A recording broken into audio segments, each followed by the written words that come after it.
Looking for a fast-charging, ultra-responsive stylus for your iPad? Meet the 2X Fast Charge Active Stylus Pen, designed for 2018 to 2025 Apple iPads. Take your creativity and productivity to the next level. Click the link in the video description to shop now on Amazon. Ukraine death calculus reveals staggering cost of each SQKM seized by Putin, counted in tanks, weapons, and human lives. Ukraine's chilling death calculus has revealed the staggering cost of each square kilometer seized by Vladimir Putin in his bloody war.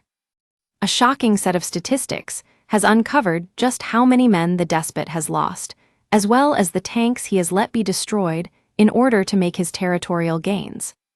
The numbers have been worked out by Ukraine's Kortitsia Operational Strategic Group. They took into account how many tanks, weapons, and human lives have been lost over the war per the amount of land the tyrant has grabbed. The group revealed that in the first 3 months of 2025, Russia spent an average of 146 soldiers, 1 tank, 2 armored combat vehicles, and 4.5 artillery pieces per square kilometer of Ukrainian territory. Despite the huge toll the war is taking on Russia, Putin has continued to throw his men into his meat-grinder war effort. Last month, the Kremlin announced they are looking to call up another 160,000 troops in the biggest mobilization in the last 14 years. Despite the huge drive in numbers, the country's defense ministry claimed the campaign is in no way connected to the war in Ukraine. It comes as the Russian tyrant has once again ramped up attacks on Ukraine in recent weeks. Putin launched devastating missile assaults on Ukraine over the weekend, in some of the most intensive and sustained attacks of the whole conflict. Vlad's forces unleashed deadly Kh-101 missiles from over the Caspian Sea, in breach of the naval ceasefire announced in March. NATO was forced to raise its warplanes in response, both Polish and from other allied members, to patrol airspace bordering Ukraine.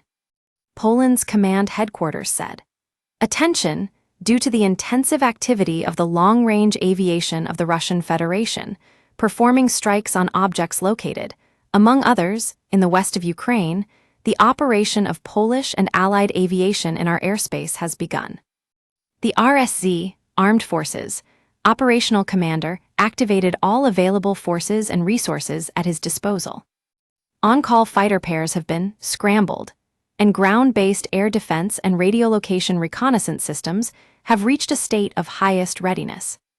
The steps taken are aimed at ensuring security in the areas bordering the threatened areas. The RSZ Operational Command is monitoring the current situation, and subordinate forces and resources remain in full readiness for immediate response. This blast came just 1 day after a Russian missile strike on Zelensky's hometown Kryvyi Rih, killing at least 19 people, including at least 9 children. A further 61 civilians were wounded. Bloodied survivors were seen staggering into the open or being pulled from the rubble on stretchers as flames roared from shattered buildings. Russia and Ukraine agreed to a naval ceasefire in the Black Sea, brokered by the U.S. The deal, announced by Washington at the end of March, aimed to reopen a key trade route and includes a commitment to develop measures to uphold a ban on attacking each other's energy infrastructure. But Russia said the ceasefire wouldn't kick in until sanctions on its food and fertilizer trade are lifted. That also included reconnecting key banks to SwiftPay, easing restrictions on Russian-flagged vessels, and lifting curbs on agricultural machinery imports. The White House said it would help restore Russia's access to the world market for agricultural and fertilizer exports, though it's unclear when the agreement comes into force. President Zelensky welcomed the deal as the right meetings, the right decisions, the right steps, but called the U.S. concession a weakening of positions. He later accused Moscow of lying, saying the ceasefire shouldn't depend on lifting sanctions. Defense Minister Rustem Umerov said third countries could monitor parts of the agreement, and warned that Russian warships straying outside the eastern Black Sea would be seen as a threat to the national security of Ukraine. In this case, Ukraine will have full right to exercise right to self-defense, he added. The agreement also revives hopes for safe commercial shipping in the Black Sea, crucial for global grain exports. But with both sides trading accusations of fresh attacks, doubts remain over how long the fragile truce will hold. Ukraine has repeatedly accused Russia of targeting residential areas and civilians throughout the 3-year-long war. But Russia denies deliberately firing on non-military targets, despite thousands of civilians having been killed in Russian airstrikes, including on schools, hospitals, and apartment blocks. Ukraine and its Western allies in Europe believe these horror strikes show the dictator has no interest in brokering lasting peace in the region. Washington has been trying to hash out the terms of a deal between Ukraine and Russia in a bid to end Putin's 3-year invasion. But the Kremlin has been insisting on a list of conditions and demands, delaying the process. Kyiv agreed on an initial proposal for a full 30 ceasefire earlier this month, but this was quickly rejected by Putin. Trump has previously said he was ****** off with Putin for his lack of willingness to agree to a ceasefire. The U.S. president took a rare aim at Putin last weekend after the Russian tyrant called for President Zelensky's removal in an effort to stall peace talks. He said, "I was very angry, off, when Putin started getting into Zelensky's credibility."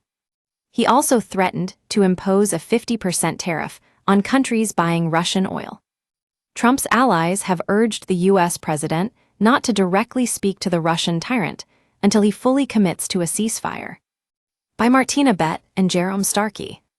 Vladimir Putin must be slapped with a strict peace deadline to end his deadly games in Ukraine, Keir Starmer said. The PM issued his warning as European allies met in Paris to step up deployment plans to enforce any peace deal. Britain, France, and Germany will send military chiefs to Kyiv for talks on creating a multinational force to ensure Russia sticks to any ceasefire. Sir Keir accused Putin of stalling negotiations to buy time. He declared, "They are playing games and they're playing for time. It's classic from the Putin playbook." While he stopped short of setting a precise deadline, he made clear he wants progress, in days and weeks, not months and months. Ukraine's President Volodymyr Zelensky said, "Putin is not ready for direct talks.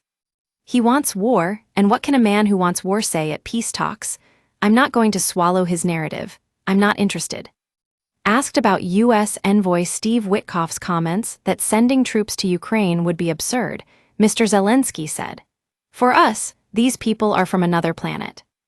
And when asked what he thought of any progress, he said, "The world moves slower than the country at war. It is going slowly, but I can't push anyone." In a rare criticism of Moscow, Donald Trump said Russia might be dragging their heels at talks. But Mr. Zelensky demanded the U.S. needed to get stronger against Vladimir Putin.